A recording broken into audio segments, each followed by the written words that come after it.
Hello, Iowa. Reporting live from Des Moines, I'm Harley Boldridge, pronouns she or they, and this is CCI-TV, the Coronavirus Report.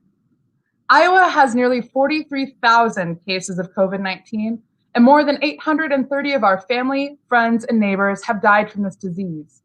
Iowa's positive cases have held steady for the last month, and our state isn't providing the tests that we need to track and trace COVID-19. Hundreds of dead, there's no plan in sight, and Iowa will face terrible consequences if Governor Reynolds continues to put profits before people. And this political violence isn't just going to affect everyone the same way.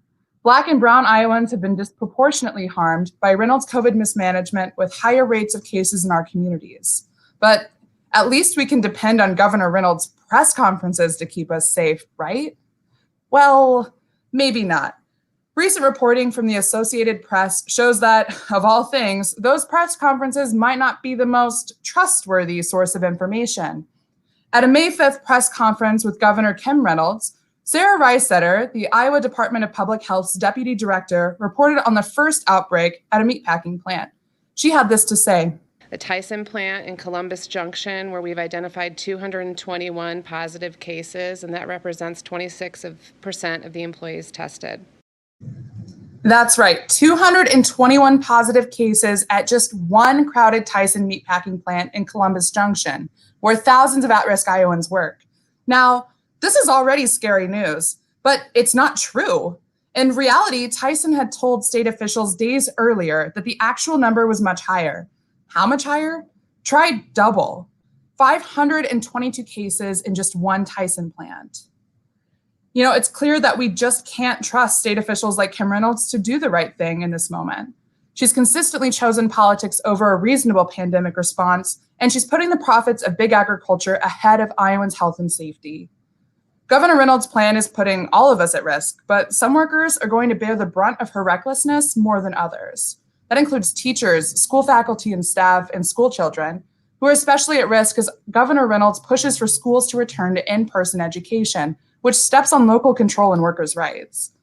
That's a dangerous move, and a lot of Iowans know it. In fact, last week, over 1,000 teachers from across the state took to the streets in a car caravan in Des Moines to condemn Reynolds' rush to reopen Iowa schools. For more on this, we turn to Dan Gutman, one of the educators who took to the streets last week to demand Reynolds keep our schools safe. Welcome to CCI-TV, Dan. Thank you for having me, Harley. Yeah, can you tell us more about the Drive for Live actions last week?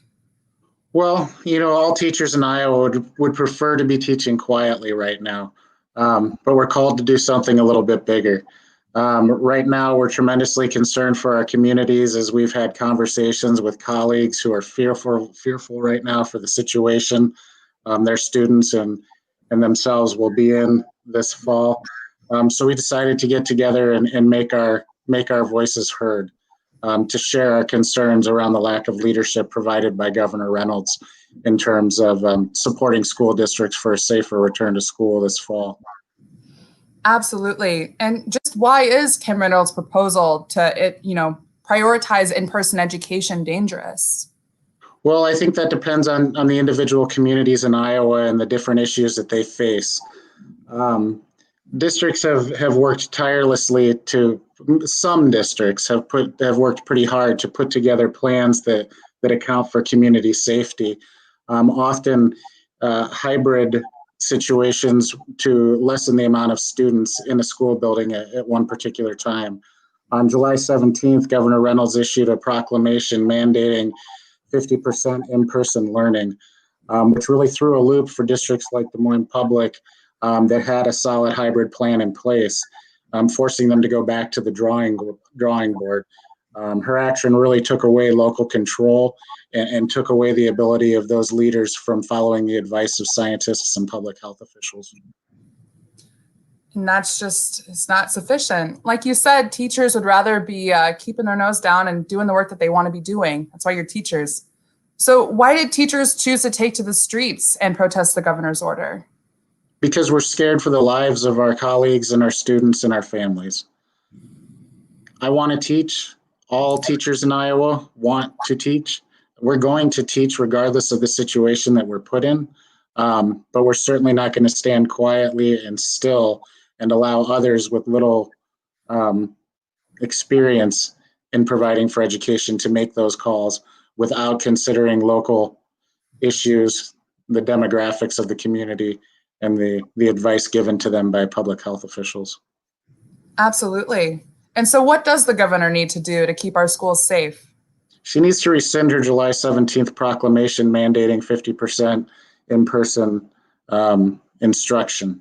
She needs to begin to listen to the advice of public health officials, like the thousands of Iowa physicians that just sent her a letter a few days ago asking her to consider science in her decision making. She needs to allow local school districts who are following the advice of science to do that without being interfered by the state of Iowa and her office. Absolutely. And speaking of that proclamation, we've heard that maybe some school districts are actively resisting it. Can you tell us any more about that? I can tell you that among our 3,500 members of Drive for Lives, we have everybody from pre-K through higher ed, and that includes administrators and school board members. The frustration is there. I know that districts are exploring options as to how they can respond to Governor Reynolds' interference. You'd really have to check with those particular school districts around specific action steps and details that they're taking. Absolutely. And so just thinking about like, how long do we have to fix this? When do schools go back this year? Typically, schools will start in the last week of August. It will depend on the actual date, will depend on particular districts. So we're up against a time crunch. In addition to finding ourselves having to prepare for an uncertain school year with little guidance and leadership from the state, we now find ourselves called to be activists to make our voices and our expert opinion known on how we can return to school in a safe way and save lives in our communities. Absolutely. And Dan, just thank you so much for prioritizing your students' health in this time, as well as your coworkers and other people who work in your schools. Thank you. So we just heard it from Dan Gutman that we need to let local districts make plans for safe reopening that protects everyone in our school communities. And in order to know when it's safe to go back to school, we also need high levels of testing. Some experts say that we should be testing up to 21.3% of our population weekly. For reference, in Iowa, that's like testing the entire population of Ames. But we're not even close to those numbers. In fact, the most that Iowa has tested in any given week since this pandemic started is 1.2%, which is more like Mason City. If you are keeping score at home or know those two cities, you'll see that that's quite a bit lower. As we saw earlier, math isn't exactly our public official's strong suit. The Tyson plant in Columbus Junction, where we've identified 221 positive cases. 221. Anyways, because of Governor Reynolds' reckless rush to reopen the state, Eastern Iowa's cases have been spiking with a 7% infection rate in Dubuque alone. Earlier this year, Dubuque hit a new spike in cases, as this graph of newly reported cases from the Des Moines Register shows. So how did Governor Reynolds respond? Was it with compassionate care, expansion of testing, or robust public health resources? No.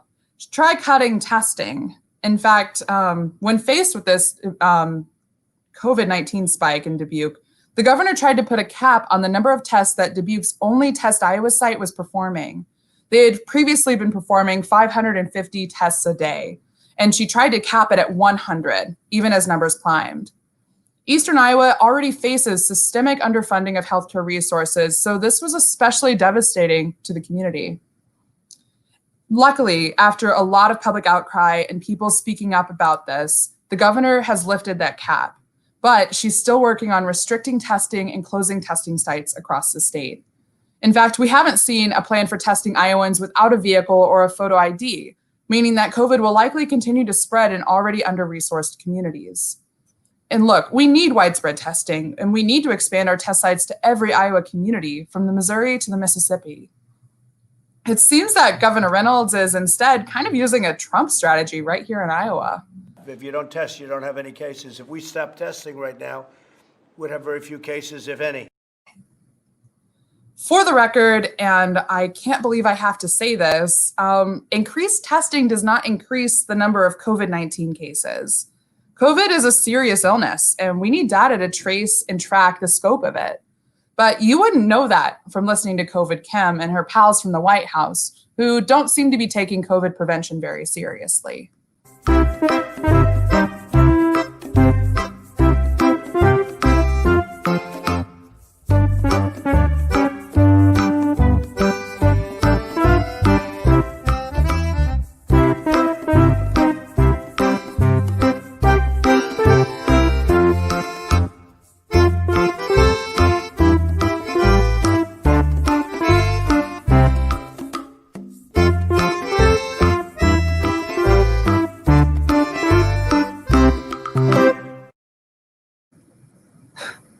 We know that COVID is showing up in a lot of ways for a lot of people in Iowa. And for more about how COVID has been showing up in Dubuque, we have a video from Dubuque resident Bree Moss. Hello everyone, my name is Bree. I'm from Dubuque, Iowa. I'm a type 1 diabetic. Before COVID, I worked inside the casino as a food server, and since then I have lost my job, as well as many other people here in Dubuque. We have a lot of restaurants out here, a lot of service industry jobs. And I know that a lot of my neighbors are suffering just as I am. And one of the big problems we're seeing is that people can't get tested. They're not going to the doctor because they can't afford it. They don't have health insurance, or they're losing their health insurance. And so one of the actions that we decided to take here in Dubuque is to prioritize Medicare for All as one of our goals. So here in Dubuque, I'm working with Iowa Citizens for Community Improvement, the Dubuque Democratic Socialists, and a lot of other our local Black Lives Matter groups to pass a city or county resolution in favor of Medicare for All. We are also actively pressuring our rep here in District 1, Abby Finkenauer. We're asking her to co-sponsor HR 1384, as well as the other two, emergency health care bill and the Medicare crisis bill that are in the House. So we are hoping to plan a little day of action on August 22nd and maybe do a caravan along Highway 20. So stay tuned to Iowa Citizens for Community Improvement for more information. Absolutely. So public health experts have stated for months that mandating masks in public and in your jobs would save lives in Iowa, but Governor Kim Reynolds refuses to implement a universal face covering policy. Instead, she's been leaning on personal responsibility to keep people like you, me, Bree Moss safe. How responsible have you been, COVID Kim? In fact, I think I've only seen you wearing a mask in public like twice. It wasn't in March when you refused to wear a mask at your press conference. Didn't happen in April when you rushed to reopen the state. May, oh no, it wasn't happening when you met with vice president and business leaders in a public setting where none of you decided to wear a mask. In fact, in June, I don't think this is really good show of personal responsibility when just minutes after your driver hit a peaceful protester, you're seen within 6 inches of someone without a mask on. It looks like Reynolds isn't going to step up, and if she's not going to, she needs to step aside. If the governor's not going to get it done, our local officials need to require face coverings for their communities. So far, 2 cities in Iowa have passed a mask requirement. That's Muscatine and Iowa City. But Kim Reynolds, supposed champion of small government, is overreaching into local affairs to make sure that Iowans keep dying of COVID. Here at Iowa CCI, we applaud leaders in Muscatine and Iowa City for doing the right thing even when faced with the staggering cruelty of the governor's corporate agenda. Today, these leaders are facing a lot of pressure from state officials like Governor Reynolds and our Attorney General, Tom Miller, who are falsely claiming that local communities can't decide what's best for their residents. Must I just say, that's not right. CCI has been working to make the movement to require face coverings in public and on the job go statewide. And that's why we brought a car caravan to the governor's mansion demanding that she mask up Iowa.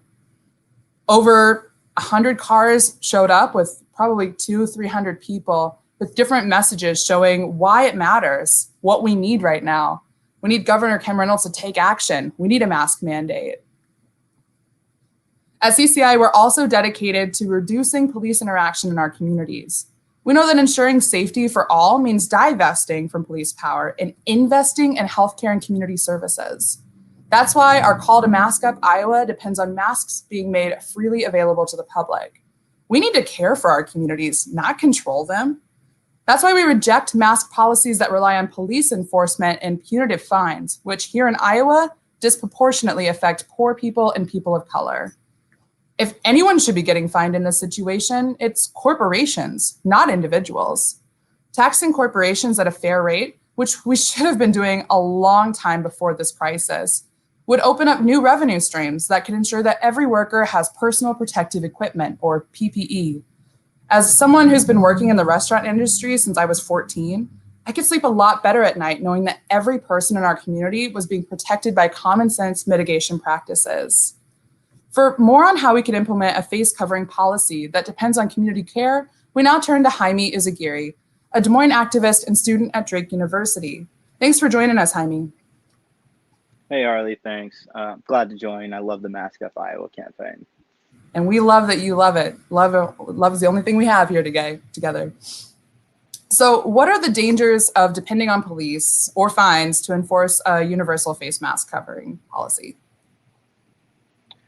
Yeah, I think a major point of the Mask Up Iowa campaign and the need for a mandatory mask mandate is that it protects vulnerable communities. And we're talking about the elderly, immunocompromised people, and people of color who have disproportionately been affected across the country.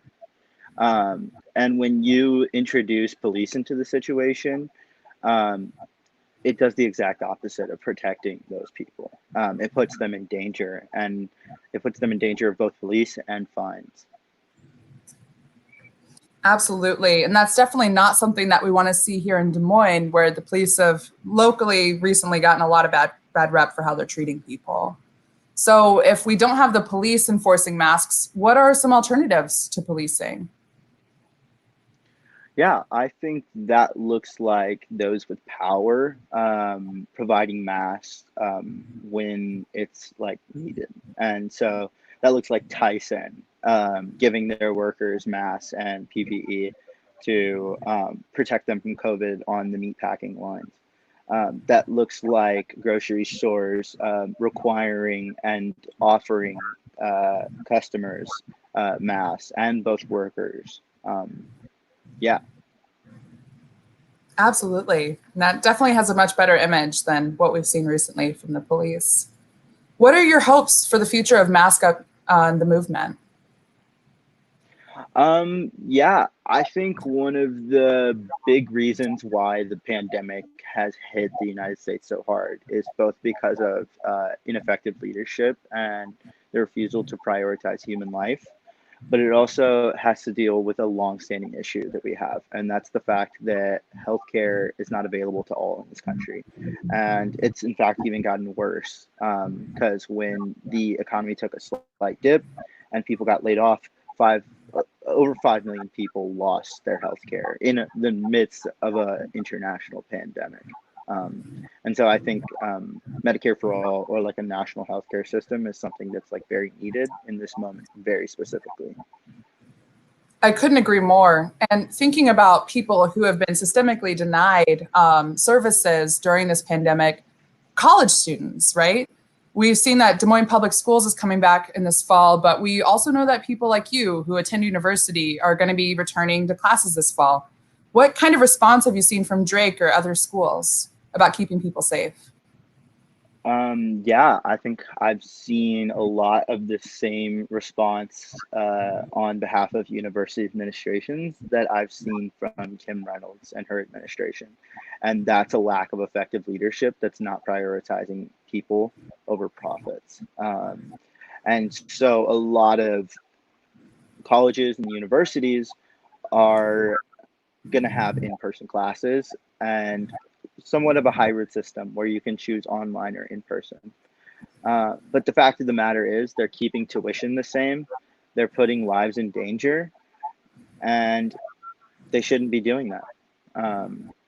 They need to take a responsible step and close the schools and go online, as well as reduce tuition.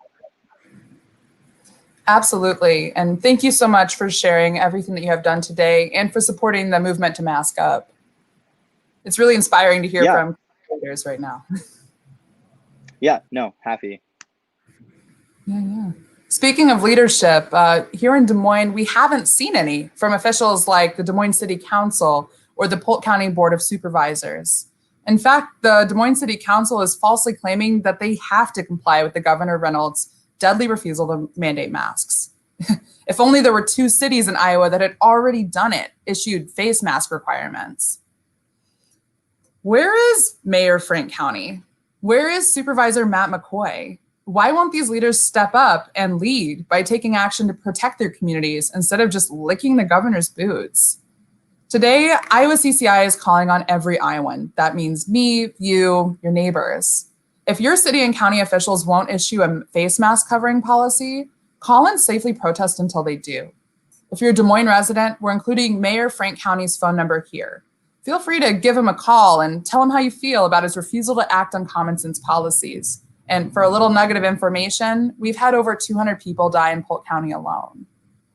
Also, be sure to join Iowa CCI and the Youth Alliance for People's Justice at Central Campus tomorrow right here in Des Moines for an action calling on Governor Reynolds to mask up Iowa. We'll be gathering at 5 p.m. for a safe, socially distanced march at 5 p.m. Young people here are calling for safe and healthy communities, and it's time for our governor to listen up and to mask up. You can learn more at this link, which is a Facebook event that has all the information you need to join us and to be safe. So it's probably time for me to head out so you can get back to your normal day. Don't forget to call Mayor Frank Cownie and just try to stay safe, cover your face, and just get organized. We need each other more now than ever. My name's Harley Boldridge for Iowa CCI, and I'm signing off. Please enjoy this video as we close out for today.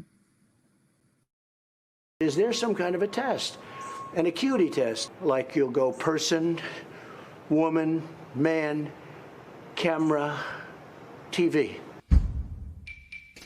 Person, woman, man, camera, TV. Person, woman, man, camera, TV. Can you do that again? And you go person, woman, man, camera, TV. Very good. Person, woman, man, camera, TV. He had it coming. He's crazy. He had it coming. He's a dictator. He only had himself to blame. Go back to that question. If you'd have been there, I got a perfect mark. if you'd have seen it, How did you do that? I bet you would have done the same. Person, woman, man, camera, TV. Very good. Person, woman, man, camera, TV. If you get it in order, you get extra points.